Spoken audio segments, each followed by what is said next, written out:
East Bengal ISL এ নতুন record তৈরি করলো।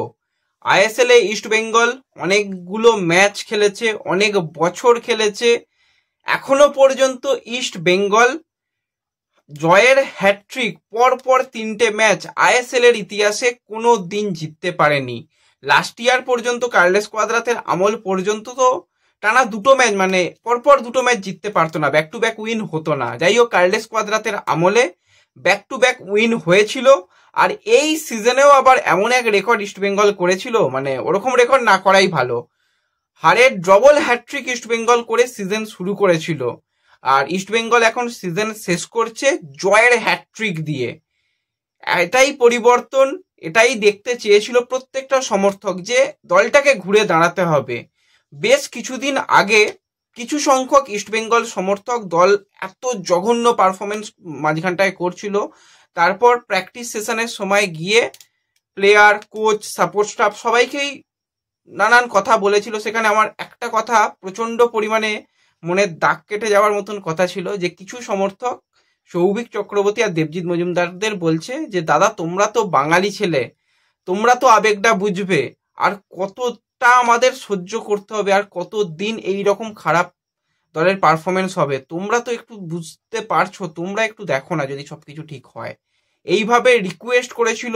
কোচ তখন বলেছিল যে দলকে অবশ্যই ভালো পারফরমেন্স করতে হবে, দলের কেউ খারাপ পারফরমেন্স করলে তাকে ছাঁটাই করতে হবে। আমি কোচ হিসাবে আমার খারাপ পারফরমেন্স যদি থাকে সেক্ষেত্রে আমিও রেহাই পাবো না। এমনকি ম্যানেজমেন্টও যদি খারাপ কাজ করে, ম্যানেজমেন্টেরও কিন্তু বদলের দরকার রয়েছে। সেই যে ঘটনাটার পর থেকে ইস্ট বেঙ্গল কিন্তু পরপর 3টে ম্যাচ খেললো, 3টে ম্যাচেই ইস্ট বেঙ্গল জয় পেয়েছে। লাস্ট 2টো ম্যাচে ইস্ট বেঙ্গল 3টে করে গোল করেছে, একটা করে গোল খেয়েছে। আর আজকে ইস্ট বেঙ্গল 2টো গোল করেছে আর কোনো রকম গোল হজম করেনি।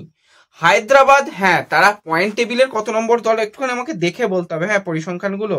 তারা পয়েন্ট টেবিলের 12 নম্বর পজিশনের দল, একদম নিচের দিকের দল। ইস্ট বেঙ্গলও নিচের দিকের দল, খুব একটা উপরের দিকের দল নয়।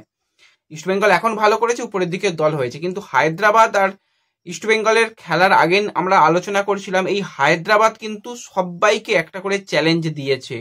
গোয়া, যারা পয়েন্ট টেবিলের 2 নম্বর দল, তাদের বিরুদ্ধে ড্র করেছিল, বেঙ্গালুরুর বিরুদ্ধে ড্র করেছিল, জামশেদপুরের মতন দলকে হারিয়েছে। প্রত্যেকটা দলকে কিন্তু যথেষ্ট চ্যালেঞ্জে রেখেছিল, এবং এর আগের সাক্ষাৎকারে ইস্ট বেঙ্গলের বিরুদ্ধেও ড্র রেখেছিল। তারা কিন্তু অনেক ভালো করেছে। তো তাদের বিরুদ্ধে খেলাটা মোটেই সোজা হবে না। তার উপর তাদের যেরকম বিদেশিদের উচ্চতা, সেই উচ্চতা তাদের কিন্তু অনেকটাই শক্তি যোগায়, এবং তাদের ফিজিক্যালি তারা অনেক বেশি স্ট্রং, সেটা কিন্তু আজকে আমরা দেখতে পেলাম।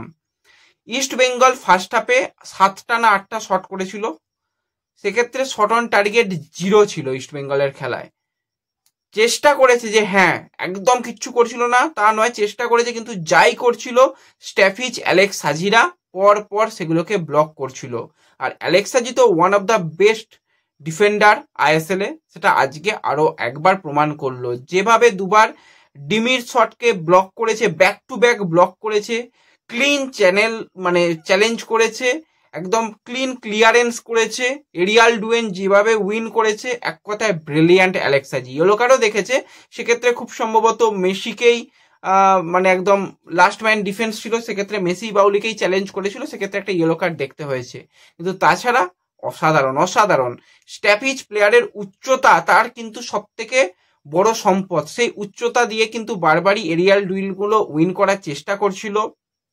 প্রত্যেকটা জায়গায় নিখুঁত তার ডিফেন্ডিং আমরা দেখেছি, আজকেও কিন্তু খুব একটা ভুলভাল করেনি। আর আব্দুল রবির গতি, সেটা কিন্তু ইস্ট বেঙ্গলের জন্য একটা সব থেকে কঠিন চ্যালেঞ্জ হবে জানিয়েছিলাম, সেই চ্যালেঞ্জ কিন্তু আজকেও হচ্ছিল। বারবারই কিন্তু আব্দুল রবি তার গতি দিয়ে বিট করে দিচ্ছিল। তো এইভাবে খেলা চলছিল, ইস্ট বেঙ্গল সুযোগ পেয়েছিল কিন্তু সেখান থেকে কিছু করতে পারেনি। আর অপরদিকে যখনই কোরিয়া বল পাচ্ছিল, কোরিয়াকে আটকানোর জন্য যথেষ্ট চাপ থাকছিল ইস্ট বেঙ্গলের ডিফেন্সের উপর, ইস্ট বেঙ্গলের মাঝ মাঠের উপর। সৌভিক চক্রবর্তীর আজকে ভূমিকা বেশ কিছুটা আলাদা রকম ছিল, যে সৌভিককে কিছুটা অন্যরকম ভাবে আজকে ব্যবহার করার চিন্তা ভাবনা যেরকম কোচের ছিল, সেইভাবেই সৌভিককে ব্যবহার করেছে। আর সাউল ক্রেসপোকে কিন্তু কিছুটা আজকে ব্যবহার করা হয়েছিল যে বক্স টু বক্স মিডফিল্ডার হিসাবে। তো সাউলের মতন ঠিকই করেছে, বল হোল্ড করা 2 থেকে 3টে ক্ষেত্রে সাউল কিন্তু দারুণ ফাউল উইন করেছিল। তার সাথে সাথে যেরকম ভাবে সামনের দিকে আজকে সাউল বল রাখছিল খুব ভালো, মহেশের উদ্দেশ্যে একবার ভালো বল দিয়েছিল, মহেশ সেখান থেকে অ্যাটাক তৈরি করেছিল। একবার কিন্তু দেখলাম রাকিবকে একটা ভালো বল দিয়েছিল, কিন্তু রাকিব বুঝতে পারেনি, মিসপাস হয়ে গিয়েছিল। কিন্তু মাঝ মাঠটা কিন্তু অনেকটাই কন্ট্রোলে নিয়ে চলে এসেছে সাউল ক্রেসপো। তার খেলা দেখে আজকে বোঝা যাচ্ছিল যে হ্যাঁ, সাউল আস্তে আস্তে ছন্দে ফিরেছে। এবং তার সাথে সাথে যেই প্লেয়ারের কথা বলবো সেটা হচ্ছে রাফায়েল মেসি বাউলি। তো মেসি শুধুমাত্র গোল পাওয়াটা সময়ের অপেক্ষা ছিল, সেটা আমরা বুঝতে পারছিলাম, কারণ যেভাবে সে ভালো করছিল। প্রথমে একটা শট অ্যালেক্সাজি ব্লক করে, দ্বিতীয় শট আবার নেয়, অন টার্গেট শট ছিল, সেক্ষেত্রে গিয়ে পোস্টে লেগে বল ফিরে আসে, তা না হলে সেখান থেকে ভাই গোল হতো। আজকে ব্যাট লাগ ছাড়া আর কিচ্ছু ছিল না। ইস্টবেঙ্গল 10টা কর্নার পেয়েছিল, 10টা কর্নার থেকে ইস্টবেঙ্গল গোল তুলতে পারেনি, প্রথম 10টা কর্নার থেকে। আর মানে কি পরিমাণ চাপে রেখেছিল ভাবো। তাছাড়াও ইস্টবেঙ্গল যা করছিল, যখন 17টা শট হয়ে গেছে তখনও কিন্তু শট অন টার্গেট নেই। একটা শট অন টার্গেট হলো, সেটা আবার সাউল ক্রেসপো গড়িয়ে গড়িয়ে মারলো, অর্শদীপের কোনো অসুবিধাই হলো না, ইজি বলটাকে ক্যারি করে নিল।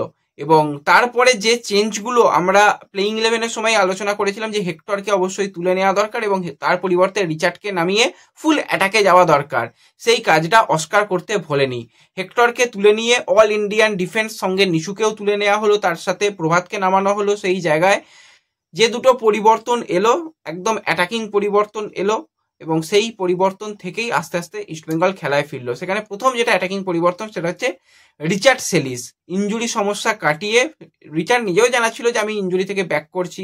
কিছুদিন আগে রিচার্ডকে সোশ্যাল মিডিয়াতে গালাগালি অনেক কিছু করা হয়েছিল, কিন্তু প্লেয়ারটার মধ্যে সেই পোটেন্সিয়াল রয়েছে, প্লেয়ারটার মধ্যে সেই খেলা রয়েছে, একদম ক্লাচ প্লেয়ার, তাকে দেখেই বোঝা যায়।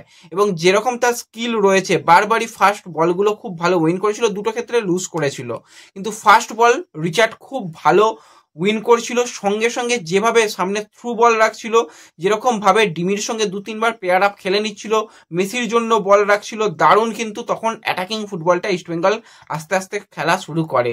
এবং যে প্লেয়ার সুপার সাব, সেই প্লেয়ার আর অন্য কেউ নয়, ডেভিড নেমে গেম চেঞ্জার। আমরা এর আগেও দেখেছি, আজকেও ডেভিড নেমে গেম চেঞ্জার। ডেভিড কিন্তু দুটো ক্ষেত্রে ভালো অ্যাটাক তৈরি করছিল, এবং রিচার্ড যে বলটা কর্নার রাখলো, সেক্ষেত্রে ডেভিডের হালকা ছোঁয়া, মনোজ মোহাম্মদের তারপর ডিফ্লেক্ট, ওন গোল দেওয়া হয়েছে। কিন্তু অবশ্যই ডেভিডের ক্রেডিট তো রাখতেই হবে। ডেভিড যেভাবে তার হাইট নিয়ে ফার্স্ট বারে সে এসে হেডে অ্যাটেন্ড করেছে, এর আগেও তো অনেকগুলো চান্স এসেছিল, সেক্ষেত্রে হেক্টর 2-1টা ক্ষেত্রে চেষ্টা করেছিল কিন্তু গোল হয়নি। কিন্তু ডেভিডের নামার পর ইস্টবেঙ্গলের বলতে গেলে খেলা ফিরলো, ইস্টবেঙ্গল গোল পেল, এবং রিচার্ড সেলিস সেও অ্যাসিস্ট হলো তার নামের পাশে, এবং সেও খুশি, প্রচন্ড পরিমাণে খুশি। ইঞ্জুরি সমস্যা থেকে ব্যাক করে কিছু মিনিট গেম টাইম পেয়ে অ্যাসিস্ট করা মানে তো খুবই ভালো ব্যাপার, সেই কাজটা সেলিস করলো। এবং শেষে মেসির যে মাঝ মাঠ থেকে রান, এটা কিন্তু ওয়ান অফ দ্য বেস্ট গোল এই সিজনে হতে পারে বলে আমার মনে হয়। দারুণ গোল করেছে মেসি, যেভাবে বল নিয়ে অ্যাটাকে গেল, এবং দারুণ একটা সুন্দর ফিনিশিং। এবং ইস্ট বেঙ্গলের জার্সি গায়ে মেসি বাউলির প্রথম goal, player of the match Messi Bouli হয়েছে। ব্রিলিয়ান্ট খেলেছে, পুরো ম্যাচটাকে ডমিনেট করেছে মেসি। যেরকম তার ফার্স্ট টাচ, যেরকম তার ফিজিক্যালিটি, যেরকম ভাবে ফাউল আর্ন করা, সঙ্গে গোল করা, এক কথায় আজকে মেসি বাউলি অসাধারণ ছিল। এবং আনোয়ারের প্রশংসা করতে হবে, লালের প্রশংসা করতে হবে। লাল একটু মাথা গরম করে একটা ইয়েলো কার্ড দেখে নিয়েছে, পরের ম্যাচ খেলতে পারবে না। তারপরও আনোয়ার লালের পেয়ার আপ জুটি কিন্তু ইস্ট বেঙ্গলের ডিফেন্সকে যথেষ্ট ভরসা দিচ্ছে। ইস্ট বেঙ্গল যদি অল ইন্ডিয়ান ডিফেন্সে খেলেও ফুল অ্যাটাকিংয়ে যায়, তাহলেও কিন্তু ইস্ট বেঙ্গলের খুব একটা অসুবিধা আর হবে না। দেখে ভালো লাগছে, অস্কারের পরিকল্পনায় এই জিনিসটাও কিন্তু খুব ভালো হয়েছে। তো ওভারঅল ম্যাচ তো দারুণ হয়েছে, হার্টবিট বেড়ে যাওয়ার মতন ম্যাচ, শেষ মিনিট পর্যন্ত মানে লড়াই দেওয়ার মতন ম্যাচ, সেটা কিন্তু আজকে হয়েছে। তো ম্যাচ তোমরা কিরকম এনজয় করেছো কমেন্টে জানিও, আর ভিডিও ভালো লাগলে লাইক শেয়ার করে দিও। তো দেখা হবে পরবর্তী ভিডিওতে, ধন্যবাদ।